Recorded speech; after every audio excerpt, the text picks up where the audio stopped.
이제 저희가 지난 시간에요, 민수기를 개관했는데, 이 민수기를 시작을 할 때 저희가 강조했던 건 뭐냐면 이것을 언제 썼는가, 왜 썼는가, 이걸 했잖아요. 그렇죠? 자, 이걸 언제 썼는가라고 했을 때 둘째 해, 둘째 달, 첫째 날. 기억나시죠? 네.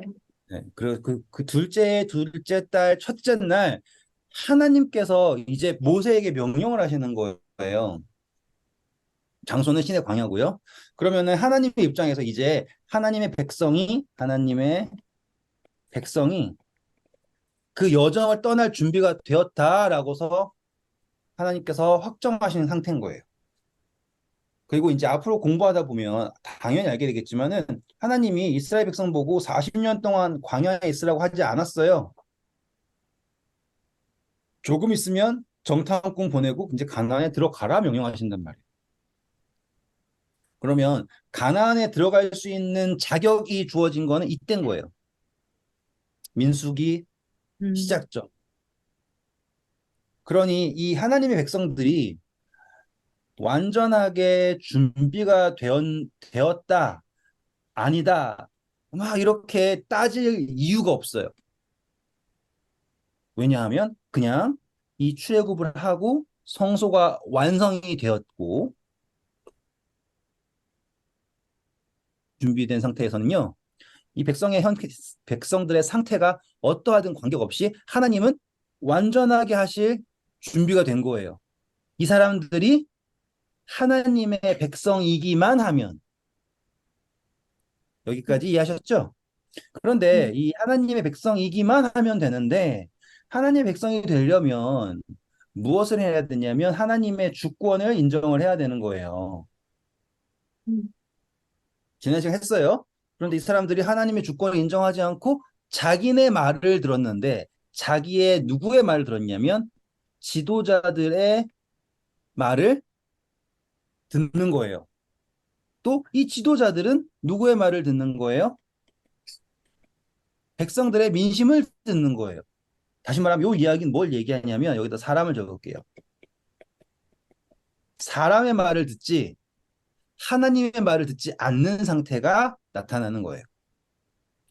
재밌는 건 이제 민수기 1장에 보시면 하나님께서는요, 이 모든 지파의 머리들을 다 알고 계신다라는 게 나오는 게 1장이에요. 한 번 더 말씀드릴게요. 이 1장의 강조점은 무엇이냐면, 자, 하나님이 모세한테 계수하라고 하죠. 그게 3절이에요.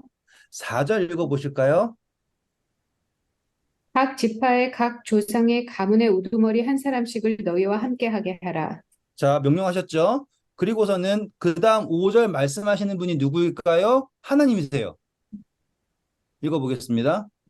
너희와 함께 설 사람들의 이름은 이러하니 루벤 지파에서는 스데울의 아들 엘리수시요 시몬 지파에서는 수리삿대의 아들 술루미엘이요. 감사합니다. 우리는 외우기도 발음하기조차 어렵죠? 음, 그런데 지금 하나님께서는 이 지도자들을 한 명 한 명 이름을 부르십니다. 이게 얼마나 큰 의미인지를 꼭 한번 생각해 보셔야지 돼요.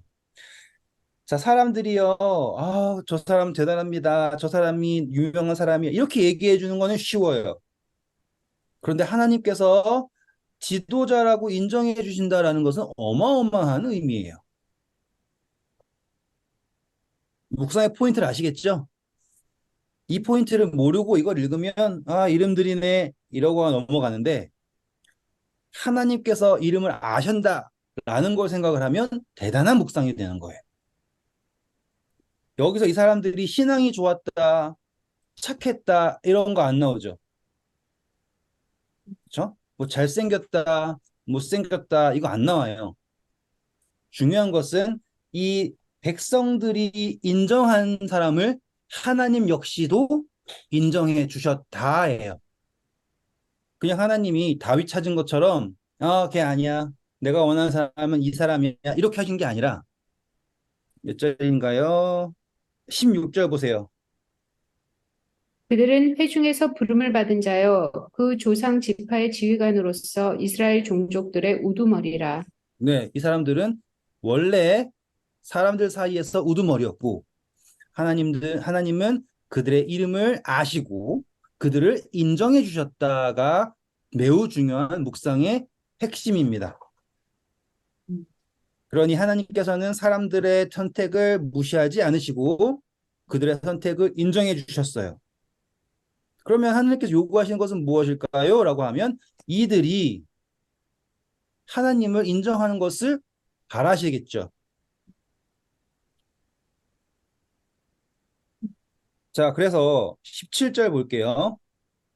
모세와 아론이 지명된 이 사람들을 데리고 네. 둘째, 자, 이제 이 지도자들은 자신들이 지명된 거를 알지 못하는 상태예요. 음, 그런데 누가 가는 거죠? 모세와 아론이. 모세만 가도 되죠. 그런데 두 증인이 가는 거예요.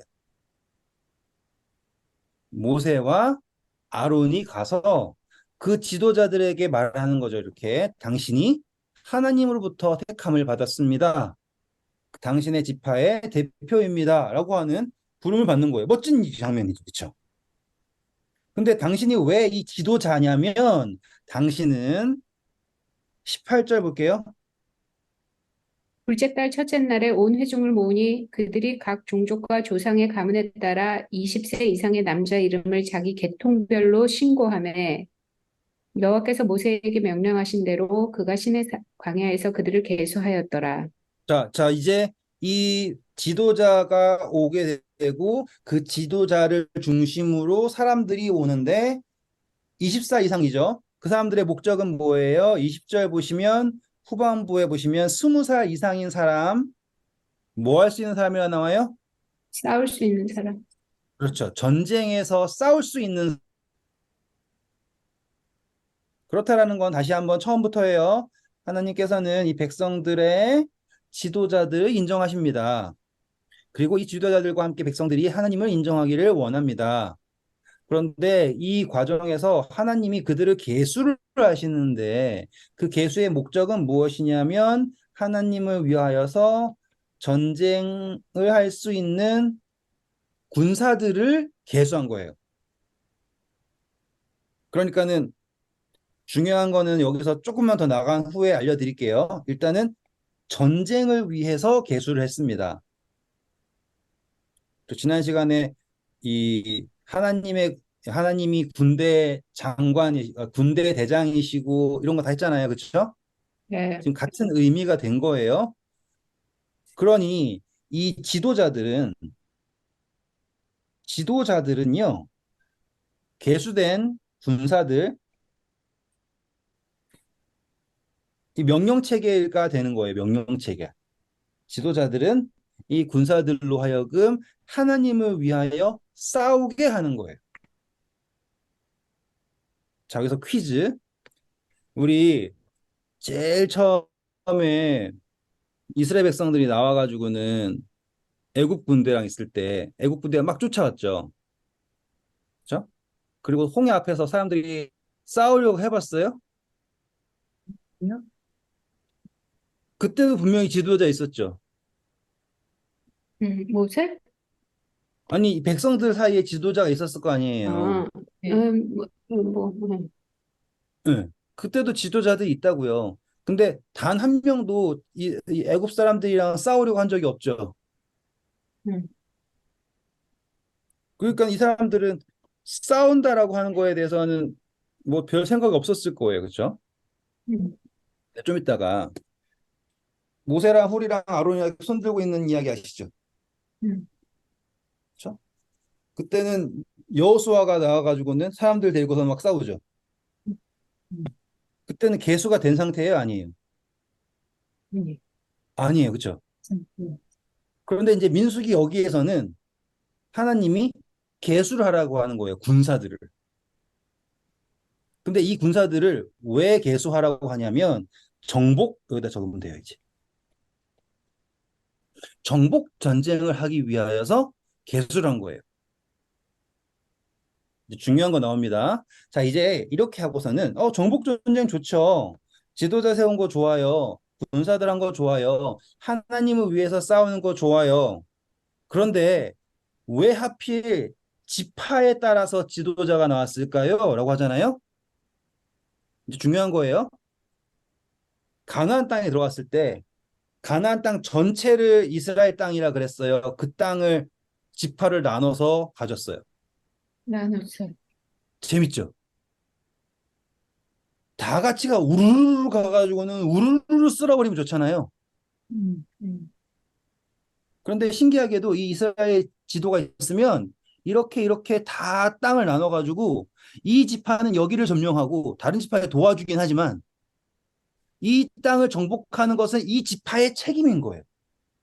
음, 그러니 이 매 지도자와 매 군사들이 다 같이 하나님의 뜻에 순종하지 않으면 하나님의 나라는 완성될 수가 없어요. 음, 그러면 여기서 지금 민수기 1장에서 하나님이 이 지도자들을 세우시고 하는 거는 이 사람들에게 잘 보세요. 너희가 지극히 작은 것에 충성하였으니 열 음, 골의 권세를 주겠다. 음, 맞아요? 지금 연결되시는 거 보이세요? 음, 음, 이 사람들에게 하나님의 나라를 세우는 권세를 주시는 장면이 지도자를 세우는 장면이 바로 그 장면인 거예요. 근데 거기에서 뭘 하시는 거예요? 세한다고요. 계수한다고요. 주인이 와가지고 비유해서 주인이 와서 셈한다라고 하죠. 음, 음, 계수한다. 셈한다. 이런 거 살짝 연결시킬 수 있으시면 민수기 1장이 새롭게 보여요. 음, 음, 네, 이 정도로 할게요. 그래가지고 수를 세는 겁니다. 그러니까 마치 5달란트 받은 종이 와가지고는 하나님 예수님 앞에 딱 서고 똑같이 여기서 지금 한 지파의 족장이 아니라 우두머리가 와가지고는 딱 서고 그 다음에 몇 명입니다. 음, 그래 하나님의 나라를 세워라 이 이야기랑 비슷한 느낌이 바로 민수기 1장. 음, 한 번 더 이게 이스라엘 나라는 각 지파들이 최선을 다하지 않으면 절대로 세워질 수 없는 나라. 그리고 여호수아에서 하나님이 가나안 땅을 주셨지만 몇몇 지파들이 삐쭉삐쭉하다가 다 정복 못했죠. 음, 심지어 예루살렘도 제대로 정복 못해가지고는 거기에 있는 사람들 때문에 아주 고생고생을 해요. 음, 1장은 그런 장입니다. 묵상하실 수 있겠죠? 그리고 중요한 것은 하나님께서 원하시는 수가 있어요. 그게 바로 60만이라고 하는 수예요. 여기서 이제 제가 한 단계 더 깊게 갈게요. 어렵지 않죠? 네. 네. 자, 여기서 수가 있는데 전쟁을 위한 수가 있어요. 그런데 재밌는 거는 우리가 누가 인구 조사할 때 남자만 세요. 그러면 안 되죠. 군인만 세죠. 아, 인구조사는 그렇지. 인구조사는 다 세죠. 인구 조사라고 하면은 군인만 세. 좀 잘해야 되는 거 아닙니까? 이 생각이 들 수 있죠. 음, 자, 계시록에도요. 14만 4천이라는 수가 나오고요. 그 다음에 등장하는 게 뭐예요? 셀 수 없는 우리, 물이 등장하죠. 여기는 정확하게 계수가 되었지만 여전히 백성들이 있다라는 거예요. 민수기도 같은 거죠. 음, 음, 전쟁을 위한 계수는 분명하게 되었어요. 그래서 계시록에도 어떻게 해요? 유다 지파의 1만 2천, 뭐의 1만 2천 이렇게 쭉 가잖아요. 민수기도 똑같이 가죠. 하지만 정작 하나님의 백성은 여기서 적을게요. 여기는 군사, 여기는 하나님의 백성. 백성은 절대로 세지 않아요. 그 표현을 뭐라고 하냐면 셀 수 없다라고 인정하기 때문에. 왜요? 생육하고 번성하고 땅에 충만해야 되잖아요. 그래서 음, 계시록이랑 연결되죠? 음. 누군가를 위해서 가서 읽어볼게요. 7장부터 가겠습니다. 계시록 7장이에요. 1절부터 보면은 사람들이 나오죠. 인치는 이야기 나오고, 맞습니까? 네. 자, 거기에서 1절에 보면 등장하는 단어가 뭐예요? 바람이에요. 성경에서 바람은 전쟁. 맞아요? 네. 뭐 더 깊게 하지 않겠습니다. 그래서 다니엘서에도 보면은 뭐 이렇게 다 등장을 하죠. 자, 그래서 하나님께서 이 바람을 잡고서는 수목을 해하지 못하게 하셨는데 3절 보세요. 인친다 그러죠. 음. 네. 네, 이게 바로 하나님께서 택한 싸우기 위하여 택한 사람들을 택하는 장면이 바로 이 인치는 장면이에요. 근데 그 인치는 것을 그냥 아무나 인치는 게 아니라 정확하게 수를 셉니다. 근데 재밌는 건 누구부터 세요? 5절 보면 유다부터 세죠. 민수기에는 누구부터 셀까요? 1장 가보시면 르우벤부터 세요. 근데 계시록에서는 누구부터 세냐면 유다부터 셉니다. 왜냐하면 예수님 이후의 이야기잖아요. 음, 음, 그렇죠. 그래서 예수님 이후에는 유다의 계보에서 이세의 줄기에서 예수님 오셨고 우리는 예수님의 백성이라 하잖아요. 그래서 그리스도인이죠. 그래서 여기에서는 유다를 제일 먼저 뒀어요. 하지만 민수기 때는 아직까지 누가 장자일 수밖에 없어요? 루벤이 장자일 수밖에 없어요. 그래서 루벤이 가장 먼저 셈을 받고요. 자, 그래서 유다부터 해가지고 딱 다 1만 2천이죠. 그렇죠? 그 다 하면은 14만 4천이 되겠죠. 그렇죠? 네. 그런데 9절만 읽어볼게요. 이루에 내가 보니 각 나라와 족속과 백성과 방언에서 아무도 능히 셀 수 없는 큰 무리가 나와 흰 옷을 입고 손에 종려가지를 들고 보좌 앞과 어린 양 앞에 서서 큰 소리로 외쳐 이르되 구원하시니 보좌에 앉으신 우리 하나님과 어린 양에게 있도다. 그렇죠. 자, 이래서 하나님의 백성은 셀 수 없는 무리이고요. 여기서 이 인침받은 사람들의 역할은 군사들을 말하는 거예요. 근데 군사라고 해서 이 누구는 군사고 뭐 원일사님은 군사고 이일사님은 아니다 이 이야기가 아닌 거예요. 아시겠죠? 상징적인 거예요. 그리고 이 인침받은 수라고 하는 것을 이제 민수기로 가져가서 어떻게 하냐면 군사들은 20세부터라는 거예요. 그리고 50세 되면은 은퇴해요. 그러면 누구든지 남자라면 태어나가지고는 하나님을 위해서 일할 수 있는, 싸울 수 있는 기회가 있고, 물러날 수도 있는 거죠. 그렇죠? 음, 하나님 백성이라면 누구든지 하나님의 군사가 되는 거예요. 음, 여기서는 이제 남자라고 하는 전제 조건이 깔려 있지만, 근데 사람들이 생각하고 있는 14만 4천의 개념은 어떤 사람들만 택함 받아서 그 사람들만 가가지고는 그 사람들은 하늘에서 좀 더 대단한 역할을 하고 다른 사람들은 구원은 받긴 받지만 뭐 이렇게 이런 식으로 이렇게 격을 둬서 음, 해석하는 경우가 있는데 그거는 민수기 입장에서도 맞지도 않고요. 성경에서도 전혀 어울리지 않는 해석이 되는 거예요. 하지만 우리가 오늘 지금 1장 공부하면서 군사들은 개수를 했지만 하나님 백성들은 절대로 개수하지 않았다. 그것을 우리는 셀 수 없는 무리다라고 하게 되었고 그것이 계시록하고 완벽하게 연결이 되었으며 계시록 7장 9절부터 보시면 이 사람들이 누구라는 거예요? 큰 환난에서 나왔죠. 음, 이거예요. 큰 환난. 여기에서 나온 사람들이에요. 근데 그 사람들이 예수 그리스도의 피로, 어린 양의 피로 옷을 희게 한 사람들입니다. 모든 사람들이 해당되는 거예요. 14만 4천만 해당된 게 아니라. 그 정도로 간략하게 넘어갈게요. 우리는 민수기를 공부하는 시간이잖아요. 계시록이 아니에요. 자, 이제 우리는 이 계수라는 걸 이해하셨어요. 그렇죠? 네, 재밌는 걸 볼게요, 이제. 다시 민수기 1장 올게요. 21절에 등장하는 사람은 누구예요? 루벤, 르우벤. 23절에 등장하는 사람은 시므온, 26절은 25절은 갓, 갓. 그러면은 르, 시, 갓. 아, 우리 성서 공부했으니까 익숙하지 않아요? 네. 네. 요 라인. 음, 그러면은 26절부터 나오는 사람은 유다고요. 음, 29절은 이사갈이고요. 물론. 유, 이, 스. 지금 이 순서가 보이세요? 네. 네. 에무베, 다나나. 성소 보이세요, 이거? 네. 개수를 하는데 딱 성소의 진영으로 개수하는 거 보이시죠? 착착착착착.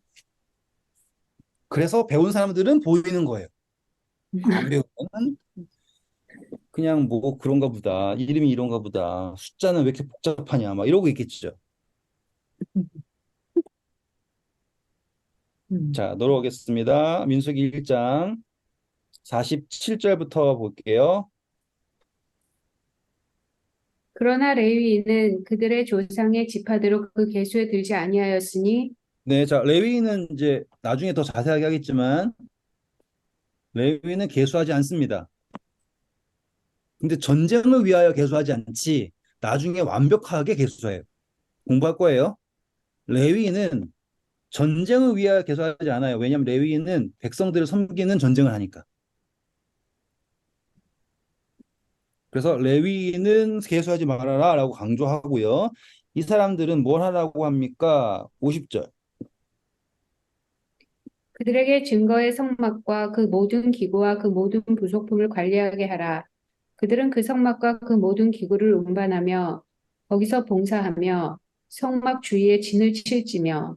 감사합니다. 제가 킹제임스로 읽어볼게요. 이게 조금 더 뭐라고 와닿는 표현이라서 그런 거예요. 다만 레위 사람들을 임명하여 증언의 성막과 그것의 모든 기구와 그것에 속한 모든 것을 관리하게 할지니라. 자, 임명되었다는 거예요. 그래서 좀 이따가 공부하다 보면 이제 레위인들이 위임식을 받습니다. 제사장 위임식 공부했잖아요. 네. 레위기서는 제사장을 위한 책이라 그랬죠. 네. 네, 뭐 백성을 위한 이야기도 있지만 민수기는 백성을 위한 책이라 그랬잖아요. 네. 그래서 레위인의 위임식이 민수기에 나와요. 음. 음. 이제 곧 등장합니다. 그래서 여기에서 말하는 게 뭐냐면 레위인은 계수하지 말고 성소 봉사를 위하여서 거룩하게 해라라고 얘기를 하는 거예요. 음. 그리고 이 사람들이 진을 어떻게 치냐면 성소 주변에 진을 치라고 그랬죠. 음. 그게 50절의 포인트입니다. 그러면 이 사람들은 성소를 둘러싸고 있는 어떠한 역할을 하는 겁니다. 51절 볼게요. 성막을 운반할 때는 레위인이 그것을 걷고 성막을 세울 때는 레위인이 그것을 세울 것이요 외인이 가까이 오면 죽일지며. 그러면 레위인들은 하나님의 성소를 수호하는 거죠. 음. 섬기는 것도 있고요. 지키는 것도 있고요. 나중에 더 자세하게 할 거지만 오늘 이 정도를 아셔야지 나중에 레위인들의 위임식 공부할 때 재밌어질 거예요. 근데 이 사람들에게는요, 이 수호를 하는데 어떠한 권리가 있어요? 외인이 오면 죽일 거예요. 그렇죠. 죽일 수 있는 권한까지 있어요. 아까 전쟁도 있었죠, 전쟁. 음. 전쟁은 죽이는 거죠. 음. 정복하기 위해서 죽이는 거예요. 레위인도 수호를 해야 돼요. 누군가가 오면은 그들을 위해 못 오게 싸울 수 있는 거야. 그럼 이 사람도 전쟁이죠. 여기 사람들은 정복하기 위한 전쟁이고 여기는 지키는 전쟁이라고 하는 걸 보실 수 있어요. 그러니까 지금 이 사람들은 다 전쟁하는 거예요. 이게 영적인 전쟁을 형상화한다라고 생각하시면 돼요. 자, 이제 중요한 거 가볼게요. 정말 중요합니다. 52절 보세요. 이스라엘 자손은 막사를 치되 그 진영별로 각각 그 진영과 궁기 곁에 칠 것이나 레위인은 증거의 성막 사방에 진을 쳐서 이스라엘 자손의 회중에게 진노가 임하지 않게 할 것이라. 네, 보세요. 진영을 다 치는데 하나님의 성소 주변으로 이 진영을 치잖아요. 근데 이 진영에서 레위인의 역할은 뭐냐면 여기에 진을 쳐가지고는 무엇이 어떤 일이 안 생기게 회중에게 진노하지 않게. 그렇죠. 다시 말하면 이게 완충제 역할을 하는 거예요. 완충제 역할. 자, 너무너무 재밌는 이야기를 해드릴게요, 이제. 하나만 확인하고 가겠습니다. 민수기 3장이에요. 40절 봐보세요. 여호와께서 또 모세에게 이르시되 이스라엘 자손의 처음 태어난 남자를 1개월 이상으로 다 계수하여 그 명수를 기록하라. 그렇죠. 자, 장자들을 다 계수를 했어요. 우리 공부했었지만 이거 공부하면은 이제 새롭게 보이는 거예요. 그랬는데 46절 보세요. 이스라엘 자손의 처음 태어난 자가 레위인보다 273명 더 많은즉 속전으로 한 사람이 다섯 세겔씩 받되 성소의 세겔로 받으라. 이거 그때 공부했을 때 제가 뭐라고 그랬어요? 남자. 레위인은 하나님에게 있어서 모든 백성 사이에서 장자잖아요. 음, 그래서 딱 보니까 전체 이스라엘 백성 중에 장자의 수랑 음, 레위인의 수가 일치해야지 된다라고 할 정도로 하나님께서는 정확하게 그 수를 맞추려고 하셨죠. 네. 그렇죠? 그러니까는 지금 하나님의 입장에서는 백성들을 바라보시면 행복하겠지만 하나님을 향한 얼굴이 있어요. 백성들에게서 하나님을 향한 얼굴이 있는데 그 얼굴이 누구일까요? 바로 레위인들인 거예요. 그 레위인들이 모든 백성들의 얼굴이 되어서 장자가 되어서 하나님 성소 가장 앞에 있는 거예요. 그렇기 때문에 레위인들을 바라보시고 레위인들 역할이 완충제가 되어서 완충구역이 된 거예요. 그래서 하나님의 이스라엘 백성들이 잘할 때가 많아요, 못할 때가 많아요. 못할 때. 그렇죠? 음, 저는 이걸 오해할까 봐 정말 조심스럽습니다. 하나님 우리가 못한다고 죽여버리고 이런 분 아니에요. 여기서 지금 표현상이에요. 음, 이렇게 진노가 나가는 거를 완충하는 것이 바로 이 레위인들의 역할인데 레위인들의 그런 역할을 할 수 있었던 것은 뭐냐면 여기 있는 사람들은 자기의 삶을 섬기기 위해 바쁘죠. 음, 그러니 그들의 삶에서 이렇게 삐뚤어지고 저렇게 삐뚤어지고 하는 것은 너무나 당연한 이야기예요. 하지만 레위인들은 어디를 섬깁니까? 여기에서 성소를 섬기죠. 그렇기 때문에 그들은 보다 높은 도덕의 기준과 그리고 성소에 나타난 어떠한 기준에 조금이라도 다다를 수가 있는 거예요. 그래서 그들이 장자의 역할이에요. 이제 잘 보세요. 또 오해하시면 안 돼요. 얘네들이 다른 사람들보다 도덕적으로 너무 완벽해가지고 하나님이 얘네 보고 용서해 준다. 이게 아니라 장자의 역할이 되는 건데 자, 이스라엘 백성들이요. 6월절 날 양을 잡잖아요. 그때 누가 잡아요? 네. 6월절, 6월절. 입에 아, 헤드. 아빠, 그쵸. 가장이 잡아요. 가장, 음, 가장. 그 가장의 권한이 있는데 그 권한을 가진 사람을 우리는 장자라고 표현을 하는 거예요. 아버지의 권한을 그대로 받을 수 있는 사람은 장자. 음, 그럼 이렇게 생각하면 되겠죠. 성소를 섬기는 건 제사장. 그럼 이건 약간 뭐라고 생각하면 되겠어요? 아버지 생각하면 되겠고요. 제사장은 아버지의 위치를 생각하면 되겠고요. 레위는 장자의 위치라고 생각하시면 되겠고요. 그리고 백성들은 형제의 위치 이 정도 생각하시면 이 이야기가 어느 정도 이해가 되실 수 있을 거예요.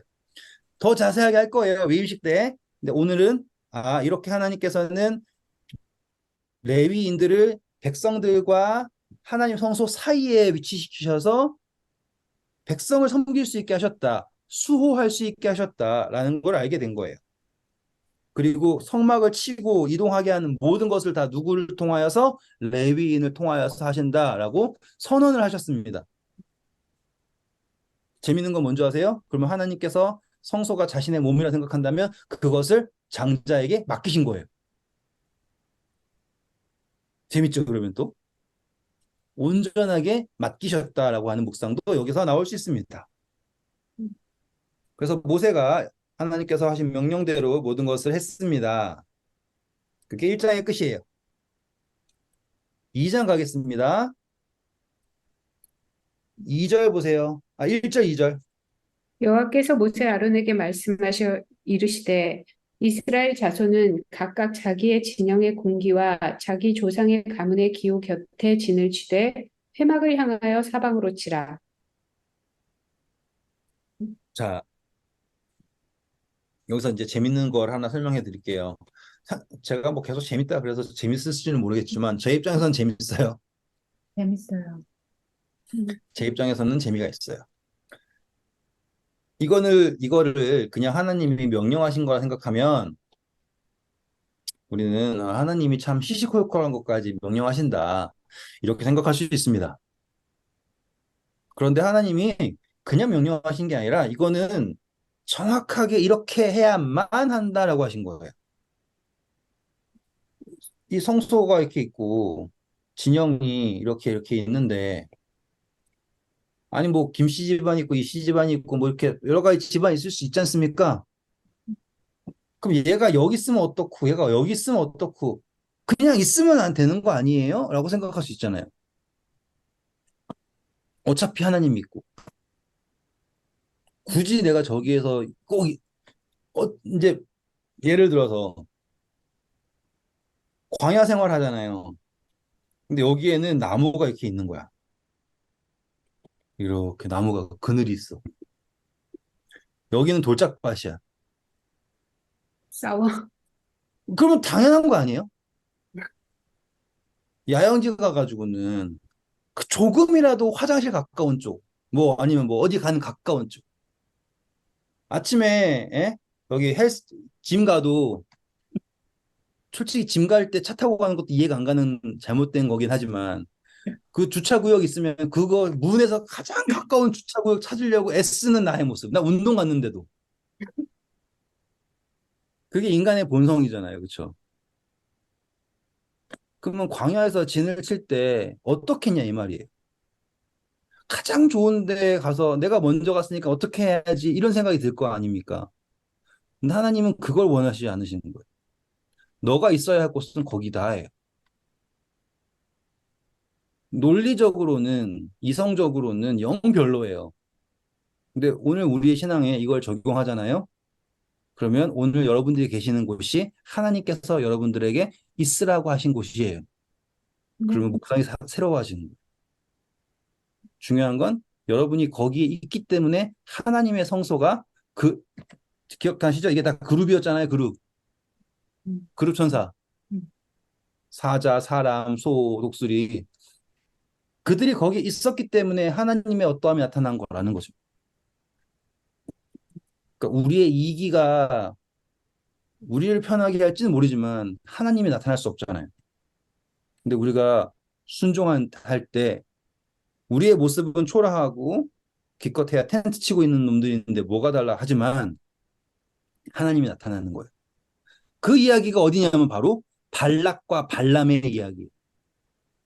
발락과 발람의 이야기에서 발람이랑 발락이 이 산에 올라가도 이쪽을 보면 달라지겠습니까? 축복되죠. 저 산에 올라가가지고 여기서 보면 달라질까요? 여기서 보면 달라질까요? 여기서 보면 달라질까요? 축복밖에 할 수 없는 거예요. 왜? 이 진영을 통하여서 하나님이 나타나시니까. 이게 묵상을 하는 거예요. 오케이, 동쪽은 유다 이렇게 하는 게 아니에요. 그게 아니라 나에게 적용할 수 있는 묵상이 되려면 이렇게 묵상을 해야지 됩니다. 제가 뭐 정답을 드리는 게 아니에요. 저는 이렇게 성경을 읽으니까 내가 여기 있는 게 저는 여기에 솔직히 말하면 여기 와서 뭐 이렇게 사는 게 뭐 어쩌고저쩌고 불평하려면 끝도 없이 할 수 있어요. 그리고 미래를 불확실하다고 생각하려면 저보다 불확실한 미래를 말할 수 있는 사람이 있을까 싶을 정도로 불확실하게 말할 수도 있고요. 뭐 저보다 더 불행하신 상황에 있는 분들이 더 많죠. 근데 그거와 제가 스스로 저를 불행하게 만드는 것과는 차원이 다르잖아요. 이걸 오해하시면 안 되는 거예요. 야, 내가 너 정도 살았으면은 나는 행복할 건데 넌 왜 불만을 하냐? 이런 이야기를 하려고 하는 게 아니라 우리가 있는 곳에서 하나님이 나를 여기에 두신 것에 대한 감사가 아니에요. 이제는 순종이 먼저인 거예요. 순종. 순종을 하고 감사는 언제 나오냐면 이제 이거를 아쉽다. 더 하면 좋겠는데 이게 우리가 착각하고 있는 게 있어요. 그냥 무턱대고 무조건 감사해. 야, 너 원래는 차쳐 죽을 뻔했는데 안 죽은 거니까 감사해. 뭐, 야, 너가 지금 뭐 잃었지만, 네, 뭐 건강은 잃었지만 신앙을 찾았으니까 감사해. 막 이런 식으로 논리를 하는 게 얼마나 잘못됐는지를 제가 이제 설명해 드리고 싶은 거예요. 우리가 하나님께 감사하는 건요, 그냥 무조건 감사하는 게 아니에요.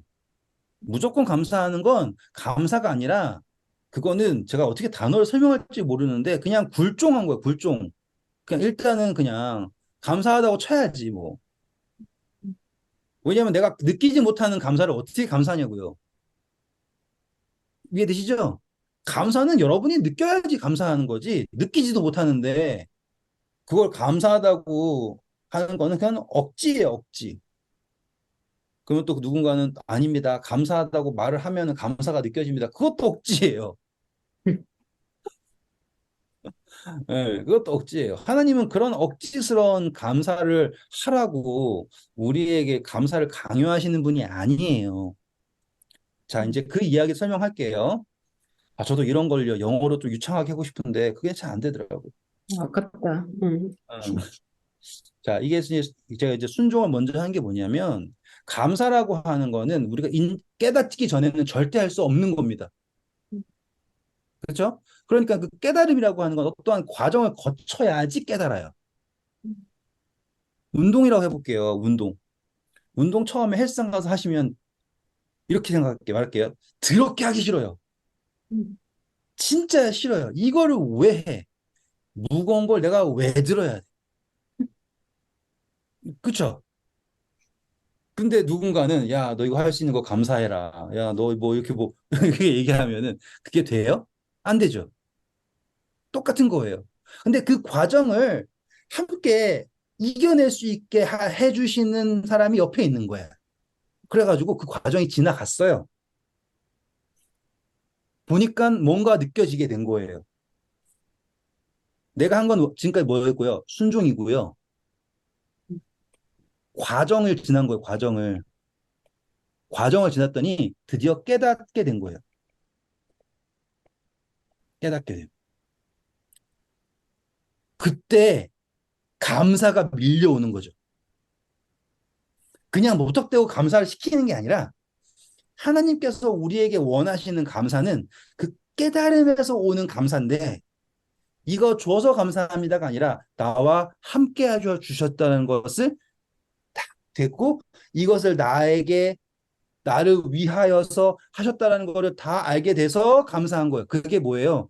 어릴 때는 부모님이 고마운 거 하나도 모르고 야 엄마는 나 용돈 조금 준다 뭐 안 해준다 불평불명하고 뭐 사춘기에 저도 뭐 문자가 몇 개 부셨는지 몰라요 사춘기에 왠지는 모르지만은 막 그냥 괜히 화가 나가지고는 막 벽 때리고 막 그랬단 말이에요. 근데 지나고 보니까 이제 제가 제 자식을 안고 보니까는 감사가 막 물밀듯이 오는데 막을 수 없을 만큼 온단 말이에요. 그러니까 하나님이 우리한테 너 감사해. 야 임마 너 감사 안 했어? 이놈의 새끼 감사할 줄도 모르는 놈 이렇게 하지 않으신다 이거예요. 왜냐하면 하나님은 여기를 이미 알고 계세요. 음, 우리가 애들한테 욕할 때도 야 너랑 똑같은 새끼 나와봐라 임마 그래야지 알지 이렇게 얘기하는 거랑 뭐 너가 지나가 봐야 알지 뭐 이렇게 인간도 그렇게 얘기할 수 있잖아요. 이제 좀 이해하셨죠? 그래서 하나님이 원하시는 감사는 여러분이 지금 못해도 관계가 없어요. 하지만 확실한 것은 결국에는 깨닫게 될 거란 말이죠. 그러니 우리가 해야 될 거는 이 과정에 하나님과 동행하고자 하는 순종이 있어야지 되는 겁니다. 그러면 나중에 그 깨달음이 우리가 생각하는 깨달음보다 훨씬 더 커질 수 있어요. 자, 이제 발락하고 발람 이야기를 먼저 꺼내는 거예요. 이스라엘 백성들이 옛날에 뭐 드론 띄울 수도 없고 헬리콥터 띄울 수도 없는데 자기네 진영의 모습을 자기네가 본 적이 있을까요? 없죠? 그 진영이 얼마나 아름다운지 모르죠? 근데 발람하고 발락은 그걸 보고서는 뭐 막 미사여구를 비춰가면서 이렇게 아름답다 이렇게 하잖아요. 여러분이 계신 곳이 아름다운지, 여러분의 계신 곳이 얼마나 하나님에게 영광인지, 여러분이 어떠한지 몰라요, 우리는. 우리는 그저 순종할 뿐인 거예요. 이 과정은 힘들어요. 맞아요. 저도 이거 짜증나요. 이거 왜 하는지 모르겠어요. 예?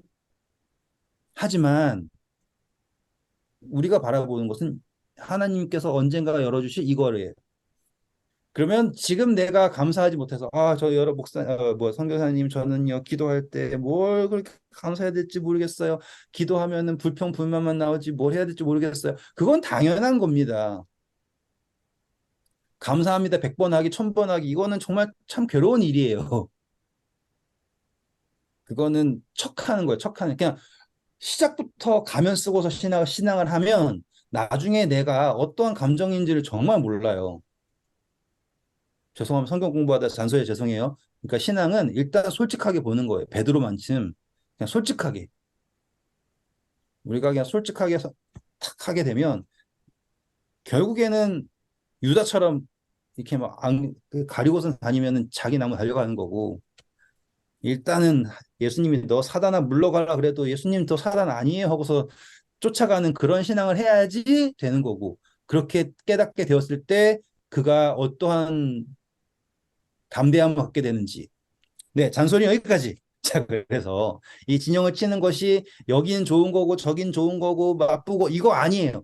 거기가 내가 있어야 될 곳이에요. 왜냐하면 하나님이 거기에 나의 뜻을 두셨으니까. 그게 바로 2장 이야기예요. 진영의 이야기. 묵상을 하실 때 이렇게 하시면 이야기가 달라집니다. 자, 그래서 동서남북해가지고 우리는 그룹 천사들을 했어요. 에스겔서 1장에 나온 걸 했어요. 그렇죠?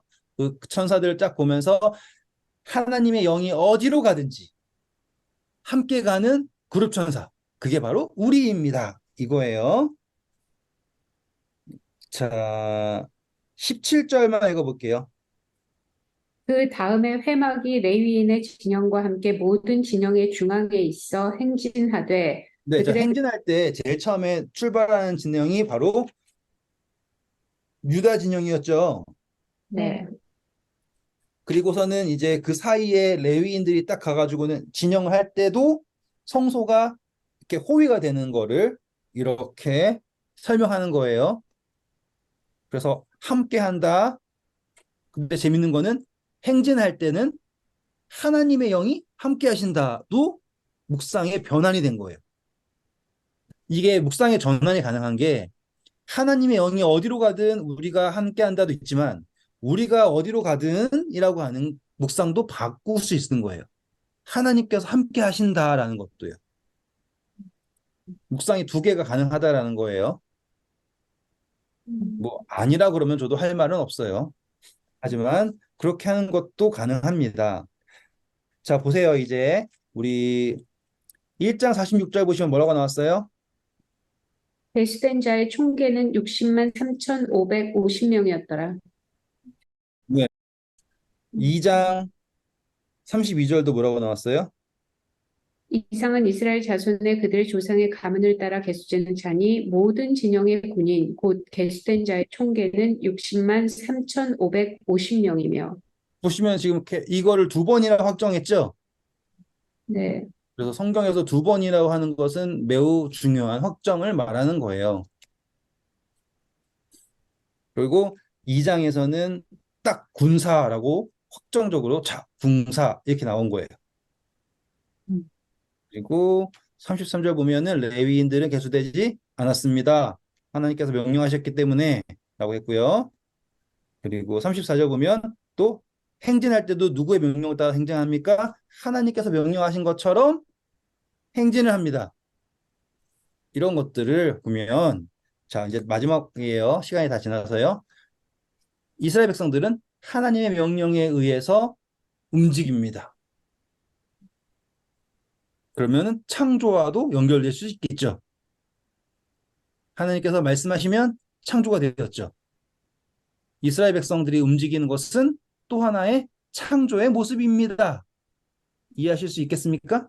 네. 그럼 거기서 우리 다시 묵상을 하면 여러분들이 하나님의 말씀을 순종한다라는 것은 또 다른 의미에서의 창조입니다라고 묵상할 수 있겠죠. 새 일이라는 것. 음, 우리가 하던 일 맨날 하는 거는 그냥 어떠한 일이에요. 근데 하나님의 뜻이 성취되는 것을 우리는 새 일이라고 하는 거예요. 왜냐하면 이걸 창조랑 연결시킬 수 있으니까. 이해하실 수 있겠죠? 네. 네. 자, 시간이 조금만 더 쓸게요. 우리가 지금 재밌잖아요. 우리 1장도 했고 2장도 했어요. 우리 그전에는 막 1장 하는데 며칠 걸리고 했잖아요. 근데 제가 열심히 빨리 하고 있죠. 우리 3장 조금만 하고 넘어갈게요. 3장 1절 볼게요. 여호와께서 시내 산에서 모세와 말씀하실 때 아론과 모세가 낳은 자는 이러하니라. 아론의 아들들의 이름은 이러하니 장자는 나답이요 다음은 아비후와 엘르아살과 이다말이니 이는 아론의 아들들이 이름이며 그들은 기름 부음을 받고 거룩하게 구별되어 제사장 직분을 위임받은 제사장들이다. 나답과 아비후는 시내 광야에서 여호와 앞에 다른 불을 들이다가 여호와 앞에 죽어 자식이 없었으며 엘라살과 이다말이 그의 아버지 아론 앞에서 제사장의 직분을 행하였더라. 네.